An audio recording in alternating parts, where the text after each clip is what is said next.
뭐 이런 생각이 있어가지고 지금 좀 자꾸 버퍼링이 더 유난히 걸리는데 어쨌든 수업을 시작해 보도록 하겠습니다. 여러분들 76페이지 문화의 의미. 문화는 어떤 의미를 가지고 있나? 우리가 한 사회 속에서 살아가는데 반드시 문화는 필수적이라고 할 수가 있어요.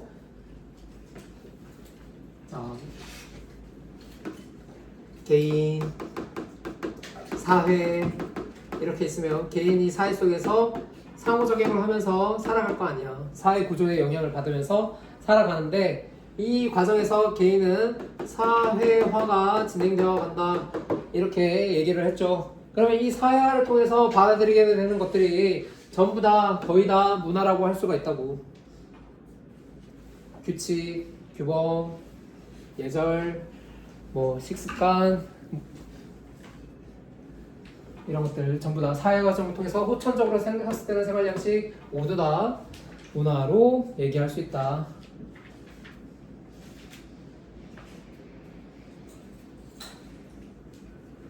그래서 배가 고플 때 밥을 먹을 것을 찾는 것은 본능적인 행위이기 때문에 본능적인 것은 문화가 아니다 이렇게 얘기를 할 수 있어요. 어이 추워, 아우 추워서 이쪽에 가야 돼. 추워서 담요를 덮어야 돼. 추워서 추운 곳을 피해야 돼. 이런 것들은 본능에 따른 행위이기 때문에 문화가 아니지만 어우 더워 죽겠다. 선풍기를 쐬야지. 어우 더워 죽겠다. 에어컨을 틀어야지. 선풍기를 쐬고 에어컨을 트는 건 본능적인 것에 기초를 했지만 그래도 우리가 문물을 이용해서 후천적으로 학습해야지 할 수 있는 거죠. 동물한테 선풍기 갖다 주고 쓰라 하면 쓸 수 있어요? 사자한테, 원숭이한테 못 쓰죠. 이거를 쓰는 것도 배워야 된다고. 손가락을 넣지 말라 이런 것들도 배워야 된단 말이지. 그래서 본능적인 행위는 문화가 아니다. 본능에 기초해서 하는 행위들 대부분은 문화가 될 수 있는 여지도 조금 있긴 하다. 이러고 하고 넘어가서 문화의 의미, 좁은 의미의 문화와 넓은 의미의 문화 이렇게 있는데 자, 이 두 가지 모두 다 사회적 생활 양식을 뜻하는 공통점이 있어요. 그래서 넓은 의미의 문화부터 먼저 하면 한 사회의 집단이나 구성원들이 공유하는 행동 양식 그리고 사회적 생활 양식 이런 것들을 넓은 의미의 문화라고 한다. 그래서 넓은 문화가 있으면 넓은 의미의 사회에서 공유하고 있는 생활 양식 이며 문화라고 한다고. 여러분들 지각하지 않기 위해서 뛰어오는 거 문화예요 아니에요? 그 문화라고 할 수 있다고. 여러분들 젓가락 사용하는 거 숟가락 사용하는 거 문화라고 할 수 있고 그리고 교복을 입고 체복을 입고 여기 안전히 앉아있는 것도 전부 다 문화라고 할 수 있다고. 그런데 이 생활 양식 중에서 사회적으로 공유하고 있는 생활 양식 중에서 좀 더 특별하고 좀 더 진보적이고 좀 더 고급적이고 좀 더 세련된 그런 생활 양식을 일컬을 때 좁은 의미의 문화라고 얘기를 합니다. 여러분들 볼펜 사용하는 거 세련됐어요? 볼펜 사용하는 게? 별로 세련되지 않았죠? 그냥 한 사회에서 공유하는 생활 양식이잖아. 그런데 그 세련된 생활 양식 뭐가 있을까요? 아이패드가 보급되기 전에는 이렇게 노트 필기를 전자펜을 가지고 이렇게 하는 것만으로도 뭔가 세련된 느낌을 줬는데 여러분들 이거 다시 근데 이거 지금 세련됐다고 별로 느끼지 않죠? 느끼나요? 안 느끼지 않나요? 그래서 선생님이 자주 예시로 드는 건 그런 거죠. 좁은 의미의 문화에 해당하는 거, 넓은 의미의 문화에 해당하는 거, 급식에서 밥을 먹는 거. 급식에서 밥을 먹는 것도 문화인데 급식에서 밥을 먹는 것보다 좀 더 세련된 거. 호텔에서 밥을 먹는 거. 호텔에서 식사를 한다. 아니면 오마카세를 경험한다. 아니면 별 3개 3스타 파인다이닝을 경험한다.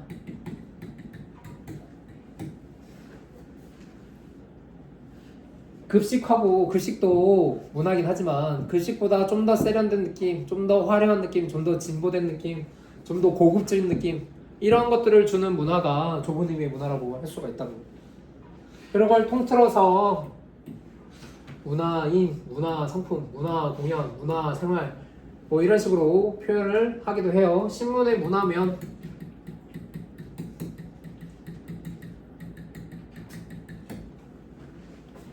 문화예술인, 맥상예술대상에 문화예술인들이 나와서 막 그렇게 뽐내는 것도 어떻게 보면 좁은 의미의 문화에 해당한다. 넓은 의미의 문화는 세련될 거 없이 한 사회에서 공유하고 있는 양식이면 전부 다 문화라고 할 수 있어요. 그래서 이런 것들에 대해서 뒤에서도 배울 테지만 청소년 문화, 여러분들끼리 하는 문화 뭐가 있을까요? 뭐 틱톡 이런 것들 청소년 문화 할 수 있겠죠. 쇼폼, 릴스, 청소년 문화 안에 문화는 아니지만 청소년들이 주로 이런 것들을 찍고 하다 보니까. 지역 문화는 뭐가 있겠어요? 지역 문화는 사투리가 대표적으로 있을 수 있겠죠.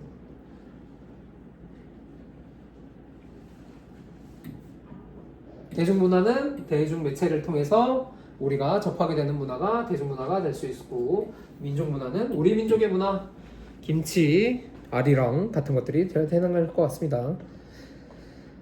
자, 뒤에 가서 다시 한번 청소년 문화나 지역 문화는 다시 보도록 하고, 문화의 어원과 의미, 여기서도 다시 본능적인 행동이나 선천적으로 타고난 것은 문화로 볼 수 없다. 배고플 때 무엇이든 주워 먹는 것은 본능에 기한한 거지만 배고플 때 숟가락을 사용해서 밥을 먹는 것은 문화라고 할 수가 있다.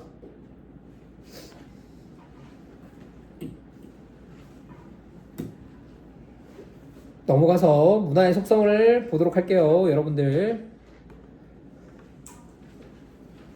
문화는 그러면 어떤 속성을 가지고 있느냐? 문화는 선천적으로 우리가 타고나는 거예요? 아니면은 배워야 되는 거예요? 배워야 된다고 할 수가 있어. 그래서 학습성, 선천적 유전적으로 나타나는 행동은 문화가 아니다. 다른 구성원과 상호작용을 통해 후천적으로 학습되는 생활 양식이다.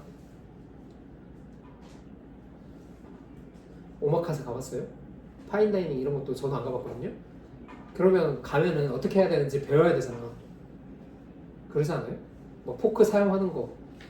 여러분들 뭐 이렇게 그 누구지? 브라이언이랑 플라이 투 더 스카이 브라이언 씨가 나와가지고 포크랑 나이프 어떤 걸 사용하는지 올바른 건지 이렇게 얘기를 해주는데, 이렇게 되면 B가 뭐가 B예요? 여러분들 보기에?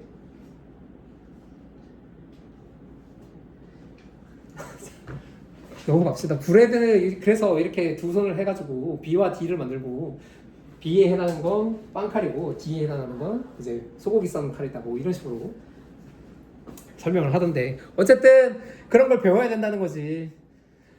선생님 이번에 사제동행으로 야구장 가는 것도, 야구장 가는데 단체 관람 티켓 예매하기가 이렇게 어려울 줄 몰랐는데, 말을 몰랐는데 그런 것도 하는 거 배워야지 할 수가 있겠죠 지금.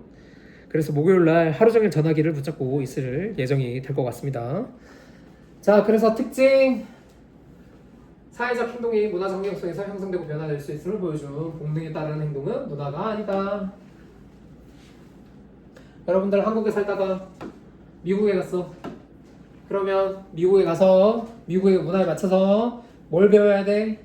언어부터 배워야 되고, 식습관 배워야 되고, 그 침대 위에 신발 신고 올라가는 거 괜찮아 하는 마인드를 배워야 되겠죠. 그런 거 안 배울 거예요? 침대 위에 신발 신고 올라가는 거 우리 지금 허용할 수 있어요? 지금 우리 마인드로는? 못하죠. 근데 미국에 있는 친구가 내 침대에 놀러 와가지고 미국에 가서 그러는 거, 야 코리아 스타일 아니야, 너희들 지켜, 이렇게 얘기를 해야 되겠어? 아니면 좀 이해해줘야 되겠어?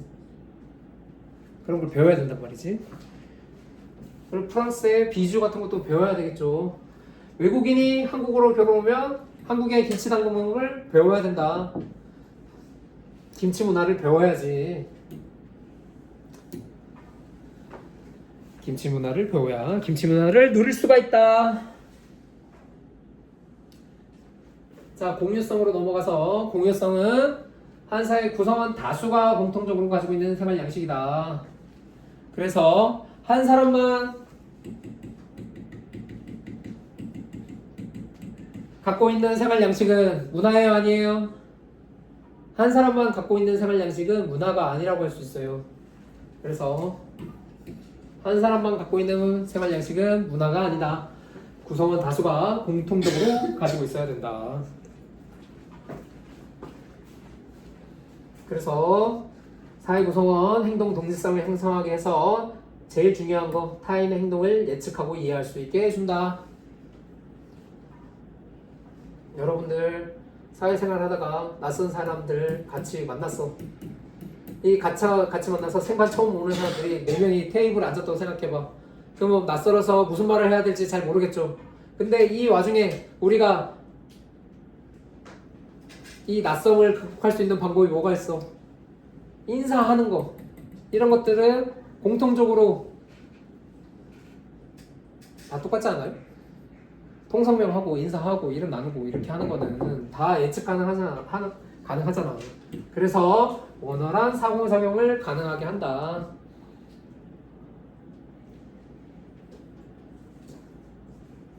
한 사회 구성원이었으면 동질의 문화를 공유하고 있기 때문에 그 사람이 어떤 행동을 할지 예측하는 가능하다고.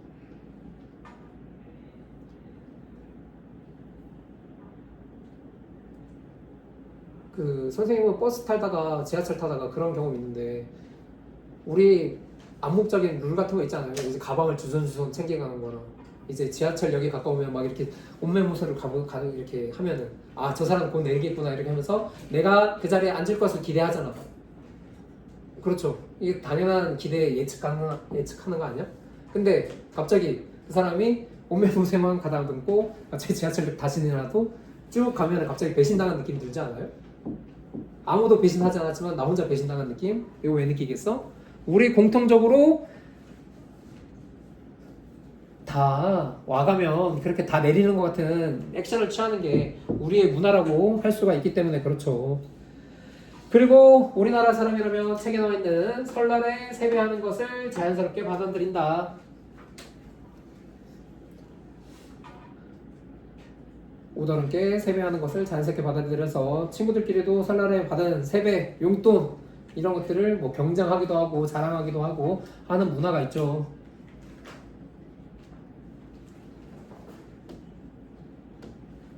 넘어가서 전체성, 총체성입니다. 문화는 상호 유기적으로 결합된 하나다. 총체다. 그래서 부분이 아닌 전체로서의 의미를 갖는 생활 양식이다. 무슨 말이냐면 한 사회의 문화 요소가 상호 영향성으로 한 부분이 변하면 다른 부분도 연쇄적인 변동이 나타날 수 있다.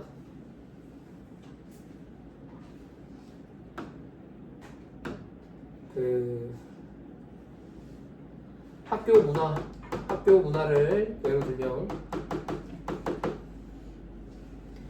학교 문화는 학교 문화, 질량고 문화 이 자체로 이해할 만한 가능성이 있지만 여러분들 질량 지역에 질량 공단 영향 없을 수 있겠어? 그리고 학교 문화에 청소년들이 즐기는 청소년 문화 당연히 영향을 주겠죠.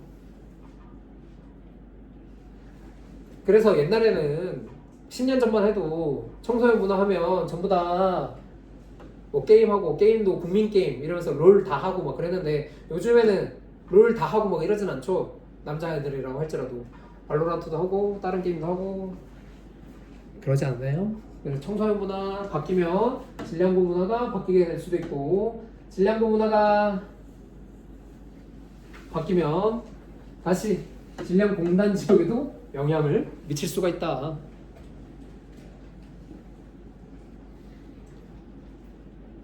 안 미칠 수도 있겠지만 근데 질량공단에 취직하는 그런 부모님들이 많아서 여기에 자리를 잡게 되는 경우도 있지 않을까요?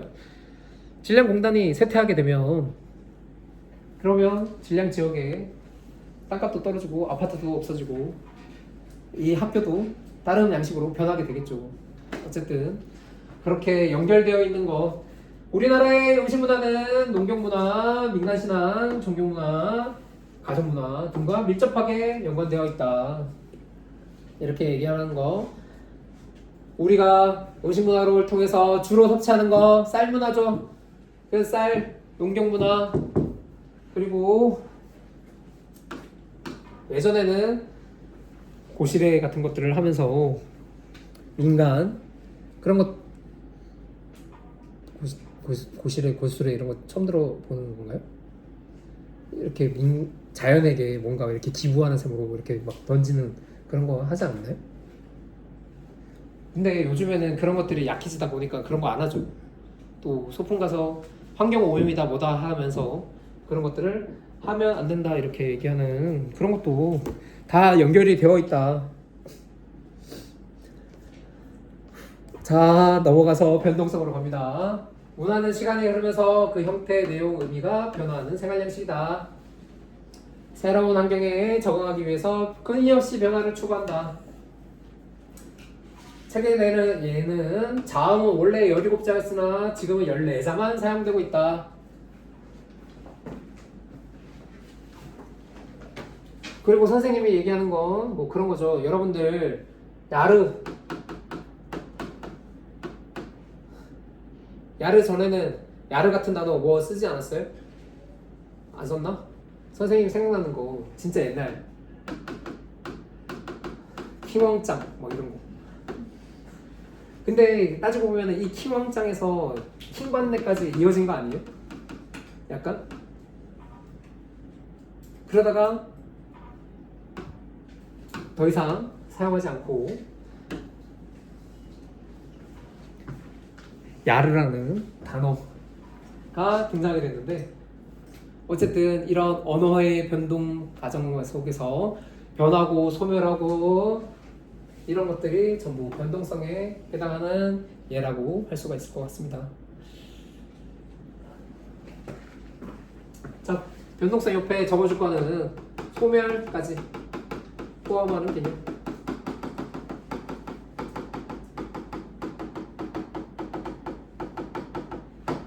변동성은 문화의 속성 중에 변동성은 소멸까지도 포함하는 개념이야. 얘가 동그라미에 넣다가 없어질 수도 있고 동그라미에서 세모가 될 수도 있고 세모에서 다시 없어질 수도 있고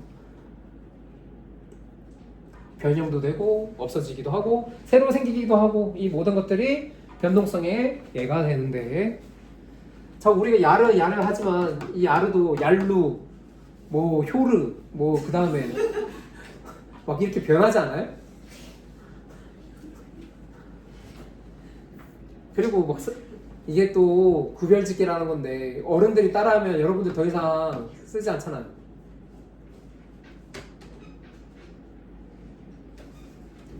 그래서 또 조만간 선생님 생각하기엔 야루도 1년 안 가서 또 다른 말이 나와서 또 다른 얘기를 하겠지 싶어요. 선생님은 이제 만드는 사람이 아니니까 이제 또 검색해서 그런 게 요즘 유행이야? 이러면서 선생님 또 따라하면 너희들이 또 선생님 따라한다 이제 더 이상 쓰지 말아야지 이런 추선으로 가는 게 어찌 보면 그 자연스러운 흐름이 아닌가 싶기도 하고 그래요. 그 옛날에는 그 사회 구조를 설명할 때 이 틀 이렇게 얘기하니까 애들이 틀 이러면서 틀리 압수 막 이러는 거 막 이렇게 얘기를 막 하더라고요.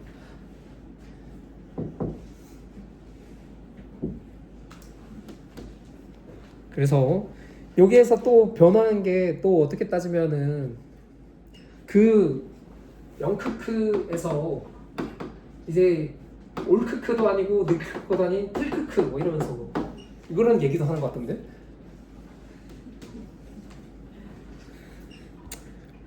어쩌겠습니까? 뭐 어쨌든 이런 것도 다 한때 유행으로 다 지나가는 거다. 뇌절 그만하고 축적성으로 갑시다. 축적성은 세대간 정승되면서 새로운 요소가 추가되어서 점점 더 풍부해지는 생활 양식. 그래서 여기에는 소멸까지는 포함하지 않아. 축적성과 병동성을 구별하는 거는, 축적성은 계속해서 장점을 살리면서 원래 과거의 동그라미였던 게 세월이 지나가면서 나이테와 같이 다른 것들이 이렇게 부가적으로 들어가면서 더 풍부해지는 걸 축적성이라고 해요. 그래서 언어적 상징계 통해 문화가 발전할 수 있는 원동력이 된다 뭐 이렇게 얘기를 하는데, 어쨌든 우리가 중요한 건 사례 이해하는 게 중요하잖아요. 김치의 새로운 재료나 양념 보관 기술 등이 추가됨으로써 김치 문화 요소가 계속 풍부해지고 다양해지고 있죠. 여러분들 블루베리 김치, 백각두기 이런 거 먹어봤어요? 그 표정 그렇게 혐오할 필요는 없잖아. 누군가는 파인애플 피자를 좋아할 수도 있어. 파인애플 피자 극혐? 민트 초코 극혐. 야, 흥선대원 분들이 많네요. 그 수 없는 실패 속에서 새로운 맛을 또 발견할 수도 있을 것 같아요. 선생님은 하얀 피자도 좋아하고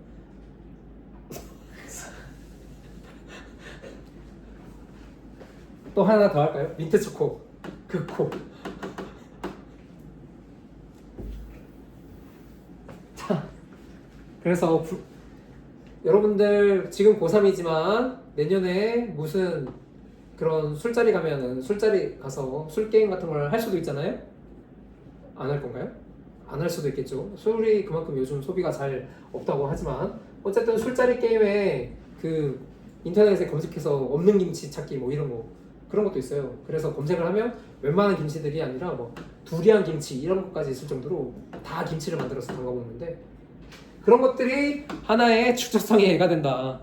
지금 배추김치 사라졌어요? 안 사라졌어. 깍두기 사라졌어. 총각김치 사라졌어. 다 안 사라졌어. 안 사라졌는데 지금 세계화 속에서 다양한 과일들을 만나가면서 김치 더 풍부해지고 있어요? 안 풍부해지고 있어요? 풍부해지고 있어요. 축적성은 그렇게 풍부해지는 것이다. 그리고 옛날에는 김치를 담그기 위해서 장독대 이런 것들이 필요했는데 지금 장독대 있어요? 없어요? 없죠? 그 대신 뭐가 있어? 김치 냉장고가 있죠, 집집마다. 더 풍부해지고 있어요? 자, 병동성은 이렇고 축적성은 이렇다. 자, 그래서 여기서도 이렇게 얘기를 하는데, 어쨌든 병동성은 소멸, 그 이전과 그 이후에 소멸 어떻게 변했는지, 병동성은 어떻게 다른지 초점을 맞추는데, 축적성은 문화를 바탕으로 확장 발전 뭐 이렇게 얘기하는데, 결과적으로는 얘는 소멸까지도 내포하는 거고, 축적성은 절대 소멸을 얘기하지 않아요. 소멸 아니다.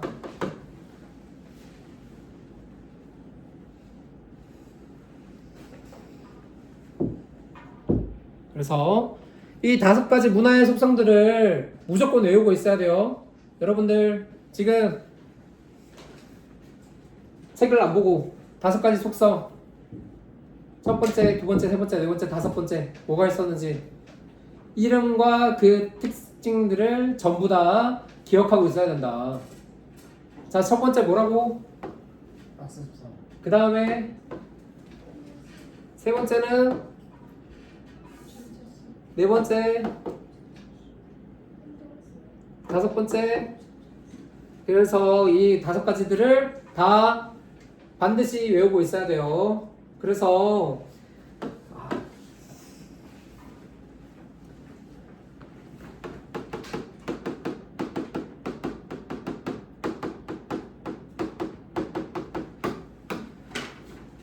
다섯 가지를 두 문자를 앞세워서 무조건 암기하길 바랍니다.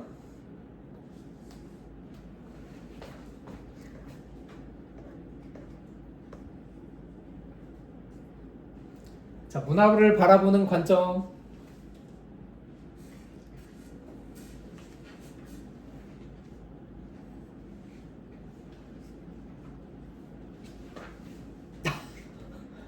아직 시간 많이 남았어요, 여러분들. 빨리 할게요. 자, 문화를 바라보는 관점은 문화를 연구하는 태도. 저 문화를 일본 문화를 바라볼 때 일본 문화 신기한 거 있다. 그러면 그 문화를 어떻게 이해할 것인가? 어떻게 이해하면 좋겠어요? 오타쿠 댄스 막 쳐. 그거 어떻게 이해하면 좋겠어요? 신기하다. 오, 나랑 같이 안 어울렸으면 좋겠다. 이러고 그냥 이해하면 좋겠어요? 아니면 그래도 저런 건 왜 발생했을까? 궁금증을 가지는 게 낫겠어. 나한테 필요 없는 문화라도 그 사람들한테 만족을 주잖아. 문화는 다 도움이 되는 거예요. 문화는 생존에 필수한 거고 문화를 알아야 우리가 다 살아갈 수 있어. 문화를 알아야 그 사람을 이해할 수 있다고. 그 사람은 물품 보관소 앞에서 왜 이렇게 춤을 출까? 그런 걸 이해하려면 세 가지 관점을 사용해서 이해할 수 있다. 총체론적 관점은 문화는 연결되어 있으니까 다른 문화랑 어떻게 연결되고 있는지 부분과 전체를 왔다 갔다 하면서 이해하는 게 총체론적 관점이라고 할 수가 있어요. 그래서 오타쿠 댄스를 이해할 때는 뭐를 또 이해해야 돼? 그 일본 사회, 경제 전반, 뭐 쉬어쓴 청년 아니면 코미월드, 행사, 특수성 뭐 이런 것들을 다 고려해야 이해할 수가 있게 되는 거지. 단순히 춤만 춘다 이렇게 이해하는 게 아니라. 자, 비교론적 관점은 보편성과 특수성을 동시에 지니고 있으니까 우리 문화랑 똑같은 건 뭐고 있고 우리 문화랑 차이가 나는 건 뭐가 있는지 우리 문화에 빗대어서 생각을 해보는 게 비교론적 관점입니다.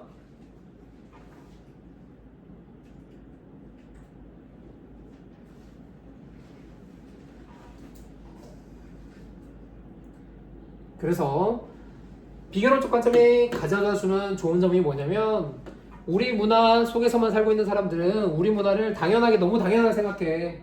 이슬람 사원의 애들이 왜 절을 하는지 그거 그렇게 유난 떠는 거 이해가 불가능하다 이렇게 생각을 하다가도 우리 안에서 그런 면 뭐가 없는지 우리랑 차이나는 부분이 뭐가 있는지 이렇게 비교하다 보면 우리 문화를 객관적으로 이해하는데 도움을 주는 장점이 있어요. 비교론적 관점은.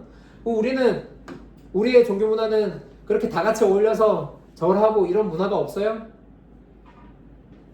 있긴 있지 않아요? 차이점은 이슬람 사람들이 좀 더 자주, 좀 더 많이 빈번하게 모인다. 뭐 이런 게 차이점이 될 수도 있겠지.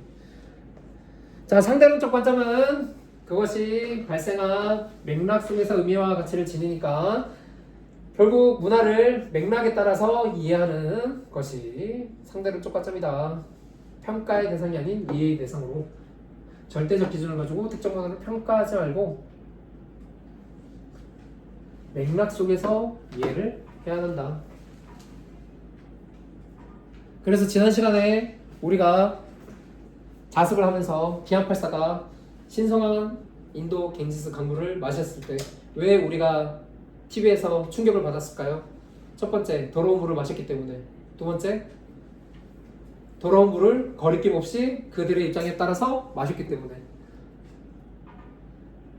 그 행위 속에 더러운 물이라는 평가가 들어가 있어 없어? 평가가 안 들어가 있는 거죠. 그래서 상대론적 관점을 유지하는 건 생각보다 상당히 어렵다 이렇게 얘기를 할 수가 있어요. 넘어가도록 하겠습니다.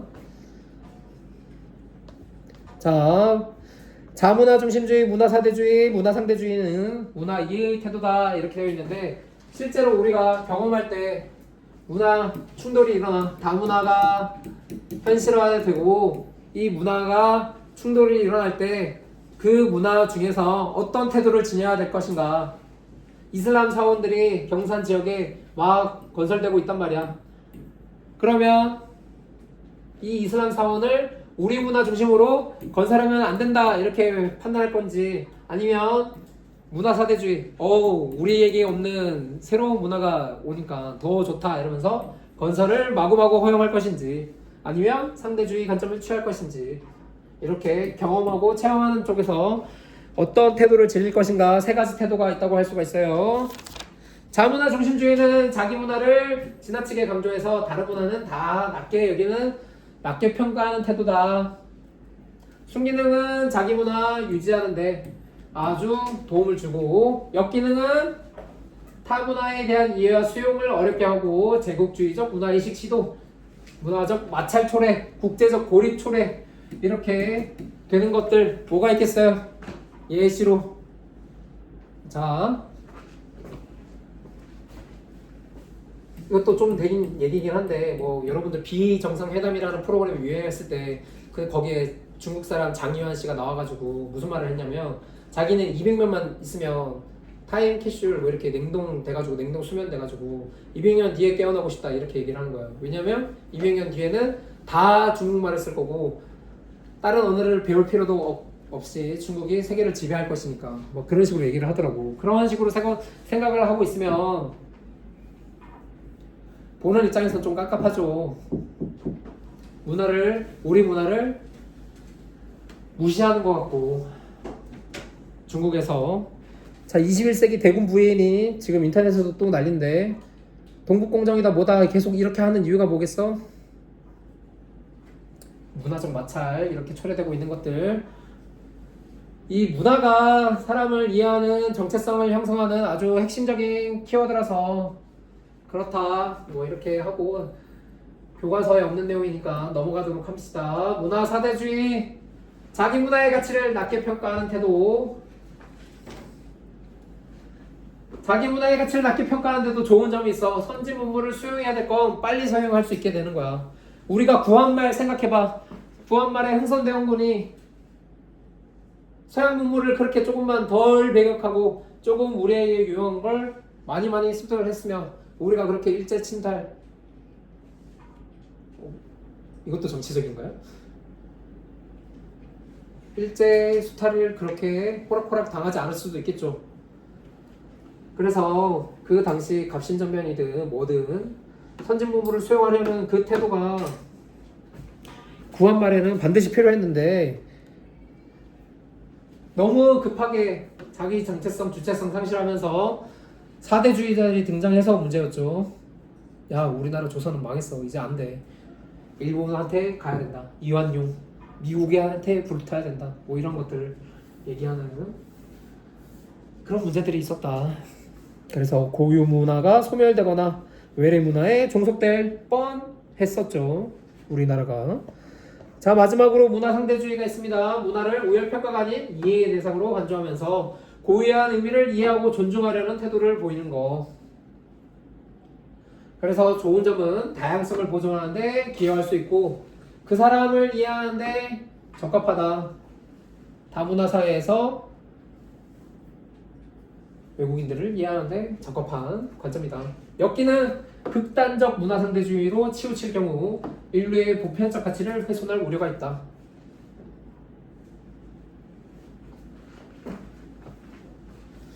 중국의 전족 이런 것들을 해. 전족이 뭔지 알아요? 발 사이즈를 작게 해야지 이쁘다 이러면서 발을 못 크게 아주 발을 조망만하게 만들어 놓는 그런 전족이라는 것도 극단적 문화 상대주의로 존중을 해버리면 여성의 인권 같은 것들을 낮게 볼 여지가 있겠죠. 그래서 문화 상대주의라고 아예 평가를 안 하냐? 평가를 한다. 보편적 가치를 통해서 보편적 가치를 훼손했는지 안 했는지 이거는 평가를 해요. 되나요? 자 그래서 옆에 빈칸 있으면 자문화 중심주의, 사대주의, 상대주의 이렇게 해서 뭐라도 표라도 하나 그려놓읍시다. 수용하는데 그리고 보존하는데 보존 유지하는데 그리고 다양성을 지키는데 자 외래 문화 수용하는데 자문화를 보존하는데 그리고 다양성을 보존하는데 다양성을 지키는데 외래 문화 수용하는데 자문화 중심주의 좋겠어요? 안 좋겠죠? 사대주의는 외래 문화 수용하는데 좋겠지. 자문화 지키는데 자문화 중심주의 좋겠어요? 좋죠. 사대주의는 어때요? 안 좋아요. 다양성을 지키는데 상대주의 어때요? 좋아요. 다양성을 지키는데 자문화 중심주의든 사대주의든 그다지 적합하지 않아요. 왜냐하면 어쨌든 자문화로 해결을 하든 남의 문화로 해결을 하든 얘네들은 회계를 하기 때문에 되죠? 평가의 대상으로 바라보는가? 평가의 대상으로 바라보는가, 문화를 평가의 대상으로 바라보는가, 동그라미 동그라미 X 이렇게 하면 되겠죠. 단 보편적 가치는 평가한다. 문화 상대주의라고 할지라도 인류 보편적 가치는 훼손할 수 없다고 평가를 내린다. 그런데 보편적 가치가 훼손되지 않는 경우에는 평가하겠어 안 하겠어? 안 한다. 됐어요? 저 표기를 좀 엉망으로 그렸지만 빨리 끝내고 싶은 여러분들의 뭔가 알아볼 수 있겠어요? 못 알아보겠어요?